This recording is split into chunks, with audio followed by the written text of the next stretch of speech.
गुरुग्राम के बिनौला industrial area में एक फैक्ट्री में आग लगने से अफरा तफरी का माहौल बन गया। बताया जा रहा है कि आग केमिकल की फैक्ट्री में लगी, जिसके चलते आग ने भयंकर रूप ले लिया।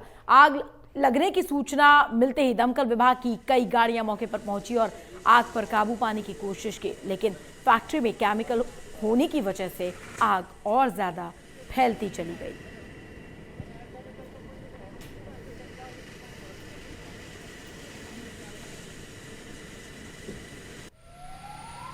तो गुरुग्राम की ये तस्वीरें जो हैं, केमिकल फैक्ट्री में आग लगने से भयंकर हादसा हुआ है। बिनौला इंडस्ट्रियल एरिया की ये तस्वीरें हैं जहां पर एक फैक्ट्री में आग लगने से अफरा तफरी का माहौल बन गया। केमिकल की ये फैक्ट्री बताई जा रही है जिसमें आग लगी है। हालांकि लगने की सूचना जब दमकल विभाग को दी गई तो तमाम गाड़ियां मौके पर पहुंची और आग पर काबू पाने की कोशिश की, लेकिन चूंकि ये केमिकल की फैक्ट्री थी इसीलिए आग बढ़ती चली गई। और ये भयंकर तस्वीरें आग लगने की आपकी स्क्रीन पर हैं। बिनौला इंडस्ट्रियल एरिया में केमिकल की फैक्ट्री में आग लगने से हालांकि राहत और बचाव कार्य भी चल रहा है। इसमें कितना नुकसान हुआ, कौन हताहत हुआ, इसको लेकर भी जानकारी जुटाने की कोशिश की जा रही है। लेकिन ये तस्वीरें फिलहाल रेस्क्यू की तस्वीरें हैं। दमकल विभाग की गाड़ियां मौके पर मौजूद हैं और आग पर काबू पाने की कोशिशें की जा रही हैं।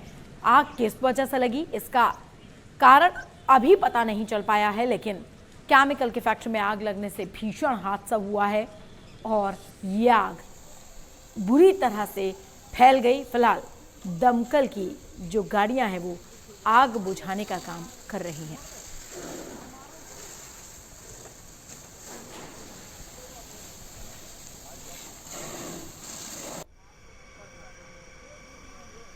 तो बिनौला इंडस्ट्रियल एरिया की तस्वीरें बताई जा रही हैं जहां पर ये आग लगी है केमिकल के फैक्ट्री में। हमारे साथ हमारे सहयोगी नीरज वशिष्ठ जुड़ गए हैं। नीरज, क्या कुछ जानकारी, इस फैक्ट्री में आग लगी है, कितना नुकसान और इस वक्त क्या स्थिति बनी हुई है? बिल्कुल, देखिए ये गुड़गांव के बिलासपुर थाना क्षेत्र की बिनौला कंपनी इंडस्ट्रियल एरिया है, वहां पे ये कंपनी में आग लगी थी। दमकल विभाग को सुबह 4:30 बजे के करीब ये सूचना मिली थी कि किसी केमिकल फैक्ट्री में आग लगी है। जब कल दमकल मौके पर पहुंचता तब तक चूंकि ज्वलनशील पदार्थ था, केमिकल की फैक्ट्री थी, आग ने भीषण रूप इख्तियार कर लिया था। 100 से 150 फायर टेंडर की मदद से ये आग पर काबू पाने की कोशिशें जारी हैं। न केवल गुड़गांव के फायर स्टेशन से बल्कि आसपास के जो जिले लगते हैं जिसमें रेवाड़ी है, बहादुरगढ़ है, इन तमाम इलाकों से भी फायर टेंडर मंगाए गए हैं और आग पर काबू पाने की जद्दोजहद जारी है। हालांकि आग किस वजह से लगी थी इसका तो अभी खुलासा नहीं हो पाया, लेकिन दमकल विभाग की पहली प्राथमिकता यही है कि आग पर किसी तरह से काबू पाया जाए। अभी फिलहाल किसी के हताहत होने की सूचना ऐसी भी नहीं आ रही है।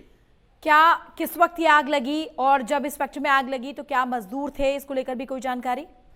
देखिए, अभी इसको लेकर खुलासा नहीं हुआ है, लेकिन जरूर कंपनी है, केमिकल की कंपनी है और नाइट शिफ्ट में कोई यहाँ पे मौजूद था या नहीं था, या फिर कितने गार्ड यहाँ पे मौजूद थे, यह तो अभी सब तफ्तीश का विषय है। पहले आग पर काबू पाना ही प्राथमिकता है दमकल विभाग की, उसके बाद ये साफ हो पाएगा कि इस पूरे मामले में कितने लाखों का नुकसान हुआ है या फिर कितने लोगों के हताहत होने की उम्मीद जताई जा रही है। आसपास के इलाके की बात करें, क्योंकि इंडस्ट्रियल एरिया है, जाहिर तौर पर और भी फैक्ट्रीज होंगी, तो क्या उसको लेकर भी कोई सतर्कता बरती गई है? बिल्कुल, देखिए दमकल विभाग के अधिकारियों की माने तो आसपास के इलाके को आग से बचा लिया गया है और न केवल आसपास के इलाके को बचाया गया है बल्कि जिस कंपनी में जिस केमिकल कंपनी में आग लगी थी उसके कॉर्पोरेट ऑफिस को भी आग से बचा लिया गया है। तो बड़े तौर के ऊपर ये आग को फैलने से न केवल दमकल विभाग की टीमें रोकने में कामयाब रही हैं बल्कि आगे आग ना फैले इसको लेकर भी इंतजाम किए जा रहे थे। हालांकि अभी भी केमिकल फैक्ट्री में आग लगी हुई है, बड़े हिस्से पर आग पर काबू पा लिया गया है, लेकिन अभी भी कुछ हिस्से ऐसे बाकी हैं जहां पर आग पर काबू पाना बाकी है। चलिए, बहुत बहुत शुक्रिया नीरज इस तमाम जानकारी के लिए।